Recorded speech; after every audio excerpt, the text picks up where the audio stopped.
This is a film about that scale and grandeur. This is a film about that military achievement. This is a film about a people who for all time shattered the legend of Nazi invincibility. This is a film about victory and defeat. German victory and German defeat. This is the battle for Russia, a battle that has been going on for centuries, a battle that fills the pages of Russian history. 1242. The German Order of Teutonic Knights had invaded northeastern Russia and occupied the old city of Pskov.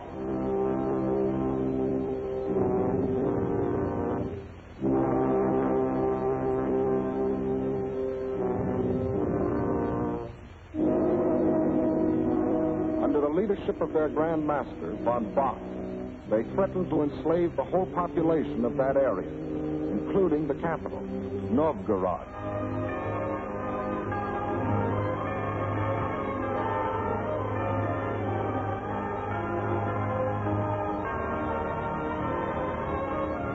In their hour of peril, the Russian people turned for leadership to their prince, Alexander Nevsky.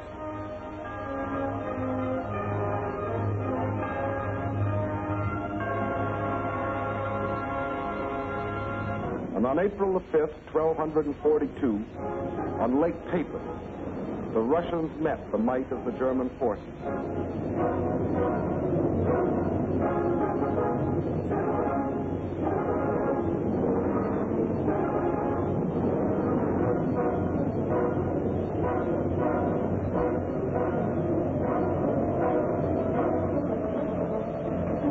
They weren't as well equipped or as well organized.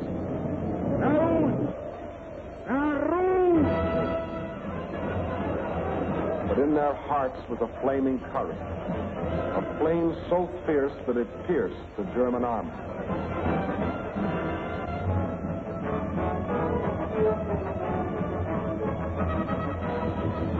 The victory they won fills a bright page of Russian history.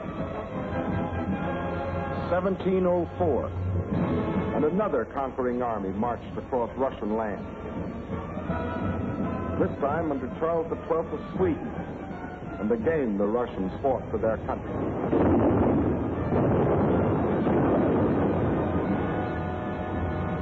Led by their emperor, Peter the Great, after 5 long years of war, they defeated the Swedes in the historic Battle of Poltava.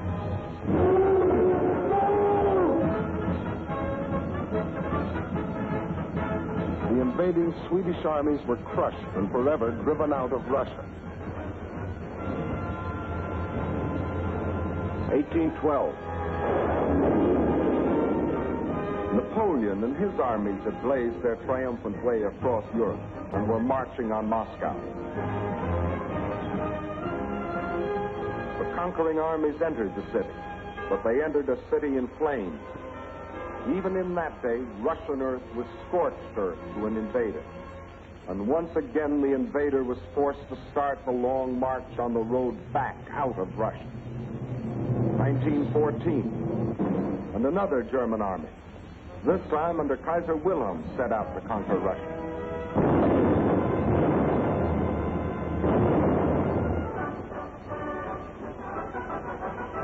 This time, the Russian people, under the regime of the Tsar, were not only fighting German guns, but oppression and corruption in their own country.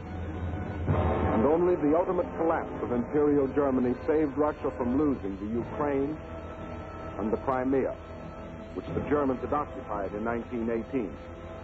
Yes, for 700 years, the Russian people have had to fight to defend their land against would-be conquerors. Why? Why have all these attempts been made to conquer Russia? Perhaps Russia itself can provide the answer. Here it is, 1/6 of the Earth's surface, reaching from east to west nearly halfway around the world. and southwards from the North Pole to the borders of India. One country of 9 million square miles. That's our own country 3 times over, or all of North America and 1 million square miles to boot. The sun never sets on Russia. When it is dusk on its western borders facing Europe, it is already dawn on its eastern borders facing the Pacific.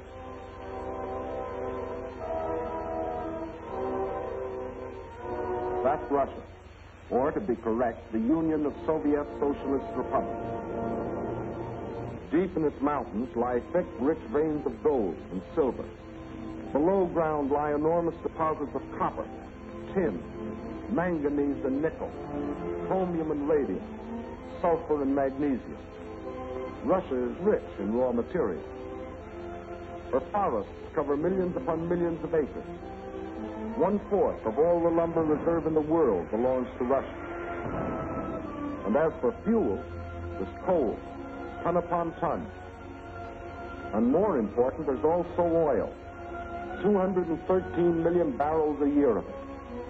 Black gold flowing from the earth that contains 55% of the world's oil. What else? Iron? Russia has better than 10 billion tons. That can make a lot of steel before it's done. Yes, Russia is rich. Cover millions upon millions of acres. The rich black earth that, besides giving forth oil and coal, will also grow everything from sunflowers to lotus. The tea her people drink in such huge quantities, and the tobacco that they smoke. Cotton grows here, too. 3,800,000 bales a year. And sugar. And on the pasture land, the animals grow fat for food and wool for clothing. While on the warm plains, the fields of grain stretch as far as the eye can reach. Corn, oats, hops, rye, and don't forget wheat, 1/3 of the world's best. Yes, Russia is very rich. For it has not only raw materials and the products of its soil. Russia is also people.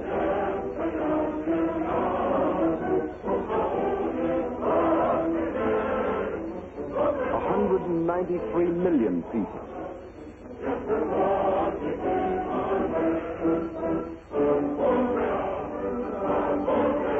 People of every race, color, and creed.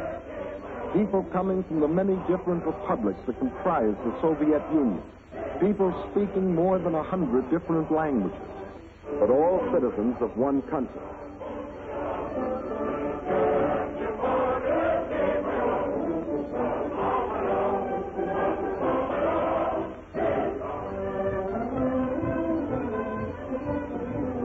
Whether they are the great Russians, the descendants of the first settlers of this vast area, and for 1,000 years its main population, or Cossacks, the famous horsemen from the open plains of the Don River Valley.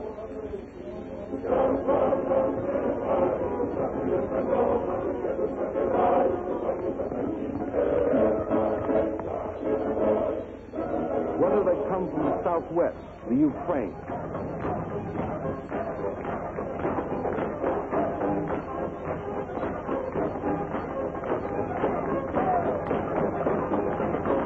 here in the breadbasket of the Soviet Union live the little Russians, better known as Ukrainians, and beside them the Moldavians and Bessarabians.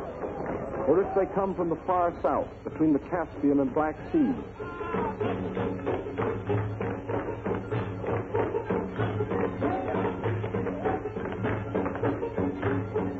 where we find the Armenians and the Georgians, the Ingush, the Cherkasses, rugged as the high peaks of their native Caucasian mountains.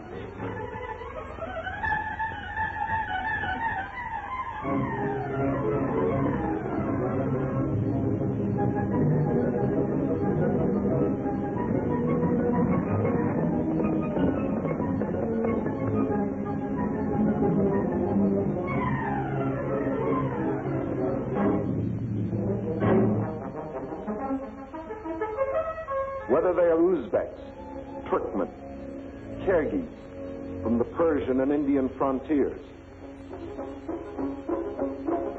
or Mongols,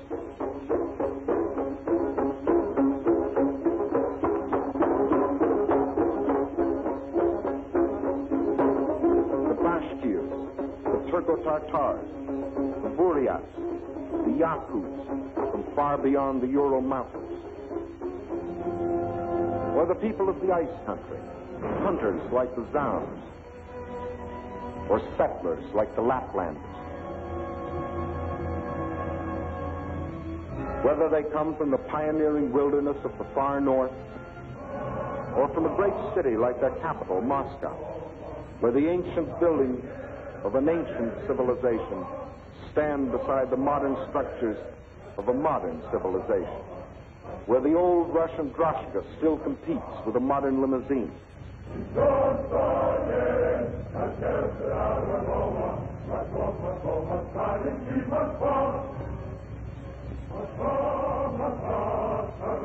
Whether they work in factories or as soldiers, whether they are bricklayers or traffic cops, sailors or riveters, school children or farmers, nurses or engineers, window washers or sales girls, housewives or postal clerks, radio announcers or stewardesses, scientists or typists, musicians or ballerinas.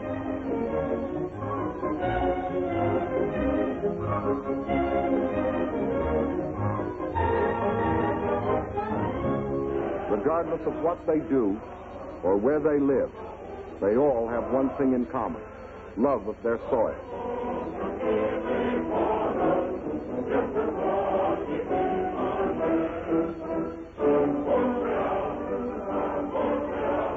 That is Russia. Size, the largest country in the world. Raw materials, unlimited. Manpower, 193 million. These are the three reasons why every conqueror in history has wanted Russia. And these are the reasons why the modern would-be conqueror wrote, "When we speak of new territory, we must think of Russia. Destiny itself points the way there." Yes, as we have seen, Germany's spirit of aggression was handed down from generation to generation. And now, in Hitler's Germany, the dream was world conquest. For such a dream, there could be only one answer: collective security. So, with this objective, in 1934, the Soviet Union joined the League of Nations. Again and again, before the League, its representatives urged binding agreements to support by collective action any nation submitted to attack. The state I represent entered the League with the sole purpose of the maintenance of indivisible peace. The League of Nations is still strong enough by its collective actions to avert or arrest aggression. There is no room for bargaining or compromise. But while some members of the League were pleading vainly for the use of collective force to stop aggression, the world saw other members, Germany, Italy, Japan, withdraw from the League to follow the path of aggression. Manchuria, Ethiopia, then Hitler invaded Austria, Czechoslovakia, and in 1939, Poland, first step on the road to Russia. But his eastward march was interrupted by France and Britain declaring war. So the Germans were forced to turn west, and in 1940, as we have seen, wiped the last opposition from Western Europe. And while the Nazis were unsuccessfully trying to beat Britain to her knees, the German generals were already planning to resume the interrupted Eastern Blitz. The road to Russia was now open. But before that attack, preliminary steps were necessary. South and east of Germany are Hungary, Romania, Bulgaria, Yugoslavia, and Greece. And Hungary had grain, rich fields of it. Grain too good for Hungarians when German soldiers have such good appetite. Hungary had bauxite. Bauxite makes aluminum, and aluminum makes planes. And Hungary had an army. Not the battle-trained German army, but good enough to throw against Russian guns. Romania had not only grain, but oil. And Hitler needed every last drop of it to power his war machine. Romania also had men, more slave labor, more cannon fodder for the attack on Russia. And most important, Romania and Hungary both had Russian frontiers, and Hitler wanted those frontiers in the hands of German generals. Bulgaria didn't have a Russian frontier, but it did have bases. Bases on the Black Sea. Bases for German submarines to prey on Russian shipping. By the spring of 1941, the reactionary governments of Hungary, under the dictatorship of Admiral Horthy, of Romania, governed by young King Michael, who was only a tool in the hands of Hitler's puppet, General Antonescu, and of Bulgaria, ruled by King Boris, always a disciple of German imperialism. All had sold their countries out to Hitler. Now, threatened by a revolt of their people, they were only too glad to be protected by Hitler's army. So by March of 1941, German armies were in occupation of Hungary, Romania, Bulgaria. That still left Yugoslavia and Greece. So long as they remained unoccupied territory, they remained the route for a possible Allied counter-invasion. At one of their regular meetings, Hitler had assigned the job of conquering Greece to his stooge, Mussolini. The stooge was delighted. Here was his chance to prove to his people that he, too, was the conqueror. But he was wrong. Perhaps the uniforms fooled him. Something did. For after the fascist legions had blitzed on one cylinder this far into Greece, the Greeks, in a brilliantly conducted mountain campaign, drove the Italians back and invaded Albania. Hitler was enraged. The failure of his stooge to protect his southern flank was delaying the attack on Russia. He sent a final ultimatum. For the Yugoslavs and Greeks, it was surrender or else. But the Yugoslavs and Greeks come from a long line of fighting men. Nazi slavery didn't appeal to them.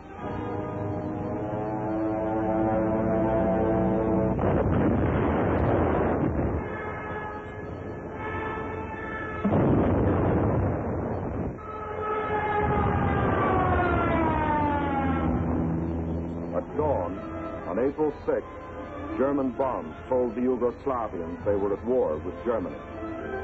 The Nazis and Italians launched a powerful and coordinated attack from all their bases, supported by virtually unopposed aerial bombardment. The conclusion was inevitable. Although resistance was determined, the Yugoslav army was cut up into many small segments and captured. The war in Greece also began on April 6th. There, in spite of fierce and valiant resistance by the Greeks and the British who had come to their aid, the Germans, overwhelmingly superior in both numbers and equipment, forced their way past the Bistritsa River, Mount Olympus, the famous passage of Thermopylae. And by the end of April, the swastika flew over the ancient city of Athens. The conquest of the Balkans was now complete. The whole force of Nazi might could now be turned loose on Russia. There was no time to waste, for time was Russia's weapon. Their industries, so recently built and which, like our own, were designed for the ways of peace, were converted for war. Instead of steel for plows and tools, steel for shells and guns. They knew their industry could never produce enough to equip them adequately for the titanic struggle. But what they could produce, they would. At the same time, the army began to grow. More and more men were called up to be trained, hardened, drilled, prepared to defend their land.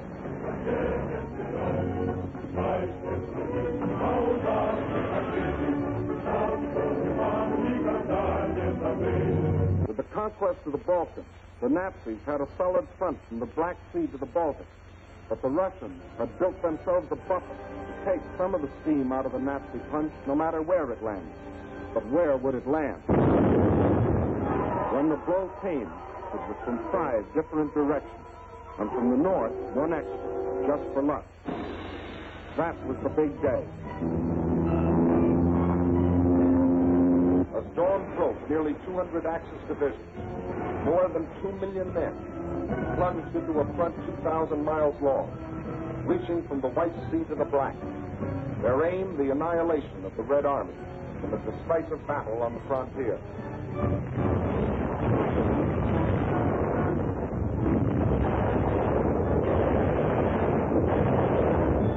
offensive started along the whole length of the front. It was concentrated on three main objectives: Leningrad, Moscow, and Kiev, the capital of the Ukraine. In the first 30 days, von Lieb's forces drove to within 125 miles of Leningrad, while the Finns under Mannerheim, supported by the Germans, began a drive from the north to encircle the city. In the center, von Bock's army plunged 480 miles into Soviet territory. One Russian city after the other was overrun by the invaders.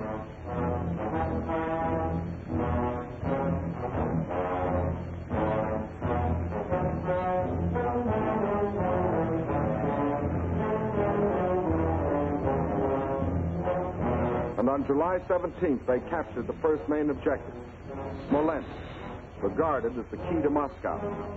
Simultaneously, in the south, von Rundstedt's forces cut deep into the Ukraine. This was blitzkrieg at its best. The world gave Russia another 6 weeks, and the Germans issued a communique. The issue in the east has already been settled. Smolensk is the last halt on the road to Moscow. But then a strange thing happened. For the first time since the mighty German army started its career of blitz, smashing into submission one European country after the other, that same German army came up against a country that did not submit. Despite the fact that Hitler's army swept deeper and deeper into the Soviet Union, and by October the 15th stood practically within the shadows of the Kremlin, despite the fact that the Soviet government and all foreign missions were forced to move to Kuibyshev, 700 miles to the east, despite Hitler's triumphant pronouncement, I can say that this enemy is already broken and will never rise again, despite the fact that by December, 500,000 square miles of Russian territory, an area equal to the entire Middle Western United States, had fallen to the invaders. Yes, despite Russia's loss of her best agricultural areas, her most thoroughly developed industrial plants, millions of her people, thousands of her tanks and her planes, despite everything, those 6 weeks had lengthened into nearly 6 months, and the dread Nazi blitz had spluttered, stumbled, and finally died. What had happened here? Let's try to analyze it. First, in this titanic struggle, not only two armies, but two fighting methods and two strategies came face to face. The German strategy was based on the well-tried Keil and Kessel, or wedge and trap maneuver. One wedge would be driven deep into the enemy territory to hook up with another spearhead driven through to meet it. In the trap thus formed, the victim would be pocketed for annihilation. The German plan in every campaign was to seek a decisive battle at the moment of invasion. A single blow must destroy the enemy without regard for losses. A gigantic, all-destroying blow. Remember the campaigns you have already seen in these films. Poland. The Poles concentrated on their borders. The Blitz broke through. 18 days finished Poland. France. The Allied strength on the borders. The breakthrough at Sedan. And the issue of France was settled. The Balkans. The Yugoslavians rushed to the border. The breakthrough came, and in 12 days, Yugoslavia was gone. The Germans planned the same blitz against the Russians. But the Russians had developed their own strategy, one to take full advantage of the vast area of their land. The Russian strategy was a defense in depth, line after line, far back into the interior. And when the Nazi wedge struck, the first line would bend with it until it became part of the second. Again, the wedge would strike. Again, a segment would be lost. But again, the line would bend until it became part of the third. So the deeper the Germans plowed into Russian soil, the stronger their opposition, until finally they faced an unshatterable wall and were robbed of their chance to hit that all-destroying blow they had counted on. The result? The Germans conquered land and lost the campaign. But the Russian tactics kept the main bulk of their armies intact and made a long war inevitable instead of that quick decision the Germans sought. And the Russians had other tactics that threw the Germans for a loss. Germany had developed blitz warfare, mechanized warfare, armies on wheels, juggernauts to crush everything before them.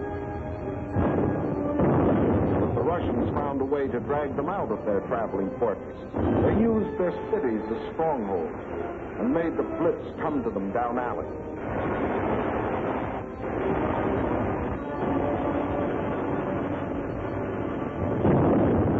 The more a city was bombed, the more impassable it became to the German panzers. They made the names of these Russian cities as familiar to us as the names of towns in the next county. Rostov, Kharkov, Kiev, Kursk, Smolensk. City after city standing in the path of the Nazi blitz. The Red Army had found a way to make their cities of great strategic importance. Odessa, scene of an heroic siege of more than 2 months, held up the whole Nazi thrust into the Crimea. Sevastopol, which resisted every attempt of the Germans to break through. Here, for 8.5 long months, the Russians fought for the town, inch by inch, barring the Germans from the great Black Sea naval base located there. And finally, when the Germans entered the town, each district was defended street by street. Each street house by house.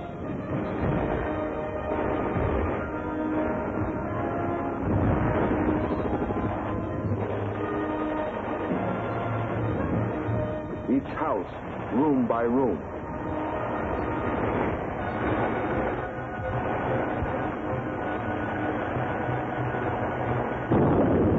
The Russians knew their cities would be demolished, but their objective was not to save cities, but to destroy Germans.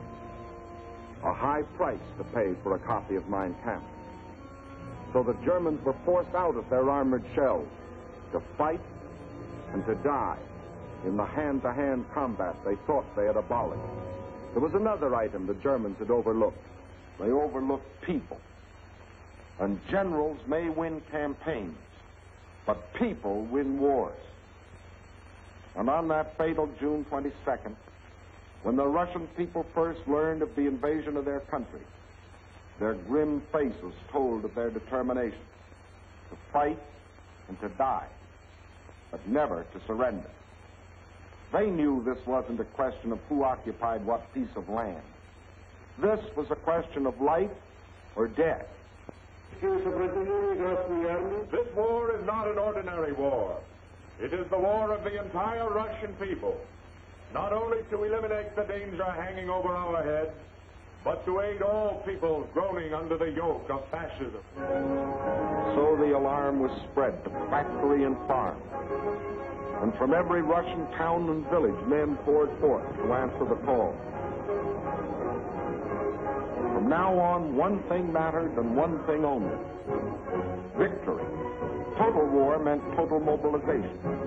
Not war just for soldiers, but war for everyone. Young or old, male or female, made no difference. Age had nothing to do with it. If you were only 12 years old, it was work for 12-year-olds to do. Sex had nothing to do with it. If you could hold a rifle, you were a soldier. If you could turn a lathe, you were a soldier. If you could harvest the fields, you were a soldier. If you could handle a locomotive, or pilot a ship, or guide a tractor, you were still a soldier. For everything you did was part of that total war. Nothing that the enemy could use was left behind. Not a yard of wire or a pound of iron. Not an acre of wheat or a head of cattle. And the old men stood watch over the fields, ready to give the word to burn at the first sight of the enemy. Scorched earth. What can't be withdrawn must be destroyed. That meant the factory, the plants, the oil depots. Flames claimed them all. The giant dam at Capra, into which had been poured not only steel and concrete, but 5 long years of Russian toil and Russian sweat, and yield the miracle of electricity to the farms and people of the Ukraine. Now, rather than let the power it generated fall to the enemy, they destroyed it. Scorched earth, the land they had lived on and worked on, their forests, their fields, their farms. They surrendered them to the flames, but not to the invaders. That was the scorched earth. And for action behind the German lines, a new army was formed. An army without uniforms, whose home was the forest, and whose front was the enemy's rear. The guerrilla army. A minimum of glory and a maximum of determination. Their achievements were seldom recorded. Look well at these faces. You will never see them again in the ranks of war prisoners or read their names over heroes' graves. Ahead of them lay nothing but the rope and the halter, but they stayed behind and went on fighting. Their only goal was merciless destruction. Destruction of communication lines, supplies, the invaders themselves. Their weapons were dynamite and the terror of surprise.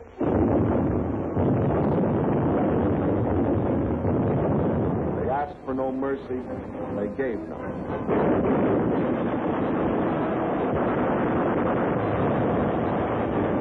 This is the guerrilla army. This, the scorched earth. This, the Red Army. These, its leaders.